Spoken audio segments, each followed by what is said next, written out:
चलो, तो Newton's law of cooling क्या कहता है? मान लो एक बॉडी है, ठीक है, एट टेम्परेचर थीटा और सराउंडिंग्स हैं, सराउंडिंग्स जिनका टेम्परेचर थीटा नॉट है, ठीक है। अज्यूम करते हैं कि theta greater than theta naught है, तो बॉडी ठंडा होगा ना? अच्छा। मानते हो इसको? Body cools down. तो न्यूटन का लॉ ऑफ कूलिंग क्या कहता है कि D theta by D T is equal to minus K into theta minus theta naught. ये है हमारा न्यूटन का law of cooling. Rate of change of temperature, body का जो rate of change of temperature with time है, वो directly proportional to temperature difference between the body and the surroundings. चलेगा? K is a positive constant. Minus sign क्यों लगाया, समझ में आया? बोलो। डिक्रीज हो रहा है इसलिए। यस, टेम्परेचर बॉडी का कम हो रहा है, बॉडी कूल डाउन हो रहा है ना, सराउंडिंग का टेम्परेचर कम है। अब चलो इसको प्रूव करते हैं। सिंपल सा प्रूफ है, ऐसा कुछ है नहीं, लेकिन ये चीज ध्यान रहे कि theta minus theta not is small, तभी ये वैलिड होगा।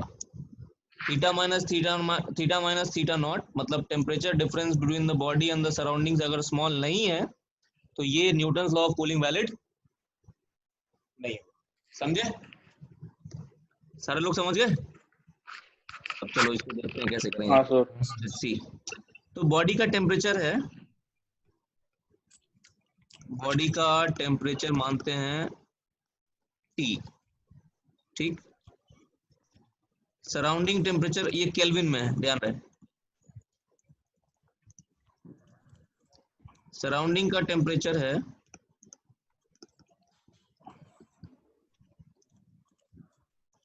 T नॉट मान लेते हैं, ये भी केल्विन में।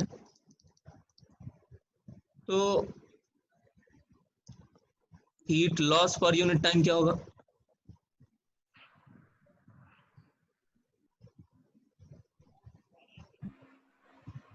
वो बॉडी की heat capacity into temperature heat loss by time हो जाएगा, रुक जाओ, E sigma A T to the power 4। समझ रहे हो? आई बात समझ में? बॉडी का टेम्परेचर T है ना, हाँ सर हाँ। Heat gain per unit time क्या हो जाएगा?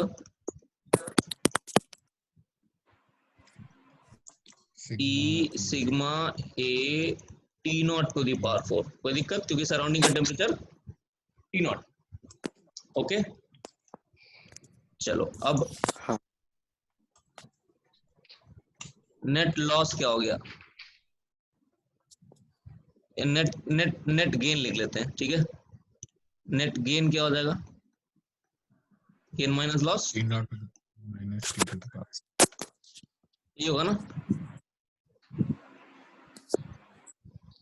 E सिग्मा A बाहर आ गया, T not to the power 4 minus T to the power 4। चलेगा?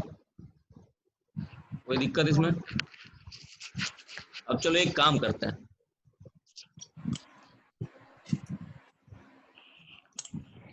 E sigma A T not to the power 4 बाहर ले लेते हैं, तो ये क्या बचेगा? 1 minus T by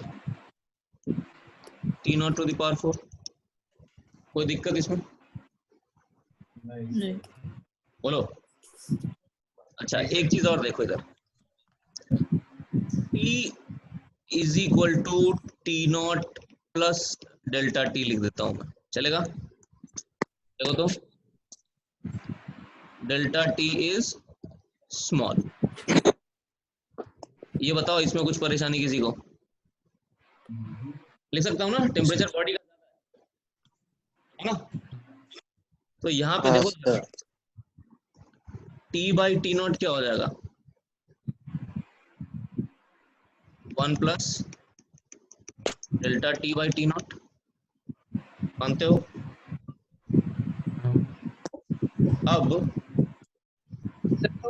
T equal to T naught plus delta T कैसे आया? टेम्परेचर बॉडी का ज्यादा है ना,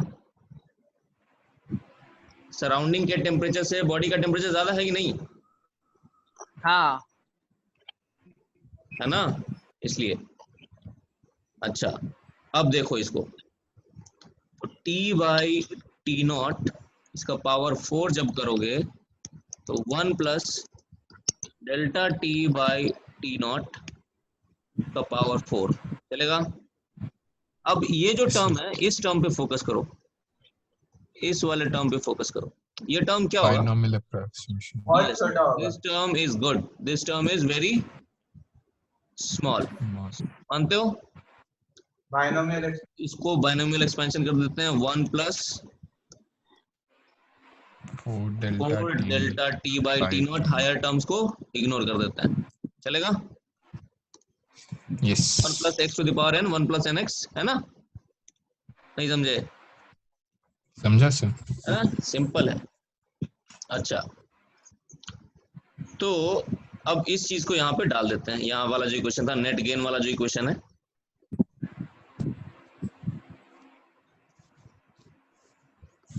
तो नेट गेन कितना हो गया बताओ? E sigma A T naught to the power 4,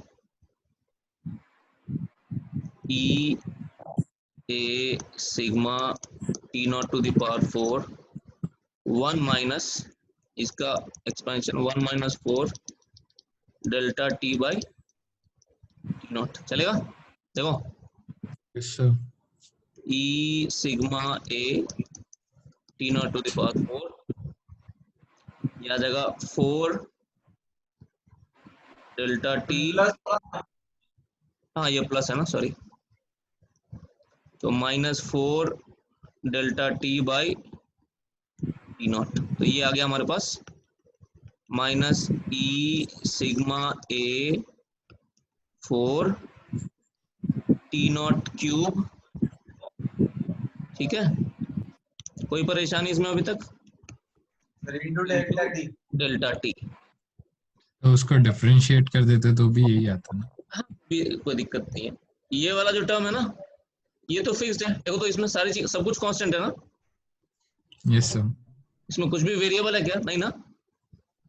नहीं सर। अब नेट गेन ऑफ हीट जो है, अच्छा एक चीज और, ये डेल्टा टी जो है, डेल्टा टी को मैं डेल्टा थीटा लिख दूं, क्योंकि सेंटीग्रेड में टेम्परेचर डिफरेंस और क्या बोलते हैं इसको, केल्विन में टेम्परेचर डिफरेंस सेम होता है ना। अब नेट गेन ऑफ हीट है, उसको क्या लिख सकता हूं मैं? M S D theta by D T लिख सकता हूँ क्या?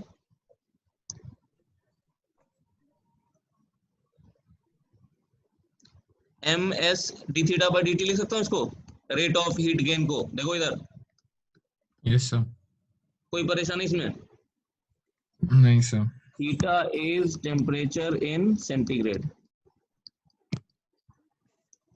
तो M S delta D theta by D T is net gain, मतलब रेट बेसिकली।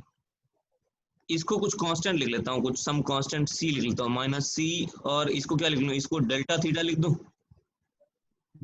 सर वो टी नॉट कांस्टेंट ही रहेगा क्या?